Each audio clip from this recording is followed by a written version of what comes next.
वज़ीर ख़ज़ाना की ज़ेर सदारत वफ़ाक़ और सूबों के दरमियान वसाइल की तकसीम के लिए कौमी मालियाती कमीशन का 11वां इजलास जारी है।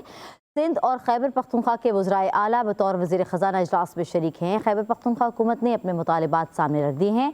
7वीं NFC में साबिक फाटा की शमूलियत दहशत गर्दी के खिलाफ जंग का हिस्सा 1% से बढ़ाकर 3% करने और सूबाई का मजमूई शेयर बढ़ाकर 19.62% करने, आइन के आर्टिकल 161 से मुतल्लिक मसाइल हल करने का मुतालबा भी किया गया है। पेट्रोलियम मसनूआत पर एक्साइज ड्यूटी के फॉर्मूले में तरमीम, गैस पर लगने वाली एक्साइज ड्यूटी में नज़रसानी की सिफारिश भी की गई है।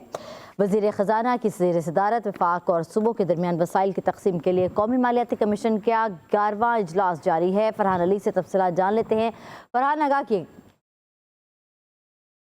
जी देखें, तवील अरसे बाद कौमी मालियाती कमीशन का 11वां इजलास इस वक्त जारी है। इजलास में खैबर पख्तूनख्वा और बलूचिस्तान के वज़राए आला बतौर वज़ीर ख़ज़ाना शरीक हैं, जबकि पंजाब और सिंध से वज़राए ख़ज़ाना जो हैं वो भी इजलास का हिस्सा हैं। इनके साथ साथ चेयरमैन FBR राशिद लंगड़ियाल और सूबों के जो आला हुक्काम हैं वो भी इजलास में इस वक्त शरीक हैं। ताहम अब तक की जो डेवलपमेंट हुई है, इस वक्त जो NFC का इफ्ताही इजलास है उसमें खैबर पख्तूनख्वा के जो मुतालबात हैं वो सामने आए हैं, जिसमें खैबर पख्तूनख्वा ने 7वें NFC अवार्ड के मुताबिक जो साबिक फाटा की शमूलियत है उसका मुतालबा कर दिया है, जबकि दहशतगर्दी के खिलाफ जंग में जो खैबर पख्तूनख्वा का 1% हिस्सा है उसको बढ़ाकर 3% करने का भी मुतालबा किया गया है। इसके साथ साथ सूबे का मजमूई शेयर 16.62% से 14.62% से बढ़ाकर 19.62% करने का मुतालबा किया गया है, जबकि सूबे ने आइन के आर्टिकल 161 से मुतल्लिक मसाइल हल करने का मुतालबा भी किया है और पेट्रोलियम मसनूआत पर एक्साइज ड्यूटी के फार्मूले में तरमीम की सिफारिश भी इस इजलास के इफ्तिताही इजलास के दौरान की गई है। ताहम ज़राए के मुताबिक गैस पर लगने वाली जो एक्साइज ड्यूटी है उसमें भी नज़रसानी की सिफारिश की गई है। इसके साथ साथ खैबर पख्तूनख्वा की विंडफॉल लेवी से मुतल्लिक जो तनाज़ात हल करने की सिफारिश भी इस इजलास में इफ्तिताही इजलास में की गई है। जी, बहुत शुक्रिया फरहान, हमें तफसीलात से आगाह कर रहे थे। अपने नाज़रीन को एक दफ़ा फिर बताते चलें कि वज़ीर ख़ज़ाना की ज़ेर सदारत वफ़ाक़ और सूबों के दरमियान वसाइल की तकसीम के लिए कौमी मालियाती कमीशन का 11वां इजलास जारी है। सिंध और खैबर पख्तूनख्वा के वज़राए आला बतौर वज़ीर ख़ज़ाना इजलास में शरीक हैं। ज़फ़र पराशा माहिर मुआशियात है, उन्होंने हमें ज्वाइन किया। सर, बहुत शुक्रिया आपके वक्त का। सर, वज़ीर ख़ज़ाना की ज़ेर सदारत ये कौमी मालियाती कमीशन का 11वां इजलास जारी है।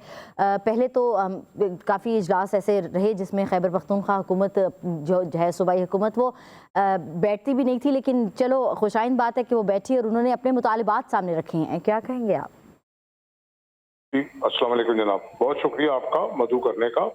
देखिए जनाब, बात यह है कि NFC अवार्ड अगर हम देखें तो एक ये मुतनाज़ा अवार्ड है ये, क्योंकि जब से हमने अवार्ड दिया है सूबों को, तो जो वफाकी हुकूमत के ऊपर तो कर्जे बढ़ते जा रहे हैं, यानी कि वफाकी हुकूमत कर्ज ले लेके और सूबों को फंड्स दे रहे हैं, जबकि ये जो NFC अवार्ड है हुआ इसमें ये है कि होना ये चाहिए था एज पर लॉ कि सूबों ने अपनी आमदन खुद करनी है और कुछ जो 2-3 डिपार्टमेंट्स रहते हैं उनके अंदर सेंट्रल गवर्नमेंट ने उसमें से उनको शेयर देना है।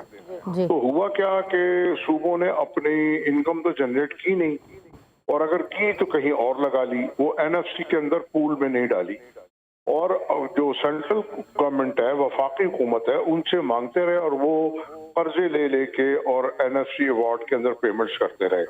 तो अब वक्त आ गया है कि मैंने पहले भी आपके चैनल पे कई दफा इस बात का अदा किया है या मुतालबा किया है कि हमको रिविजिट करना है NFC अवार्ड को, ना सिर्फ NFC अवार्ड को, बहुत सारी चीजों को रिस्ट्रक्चरिंग की जरूरत है, रिविजिट की जरूरत है।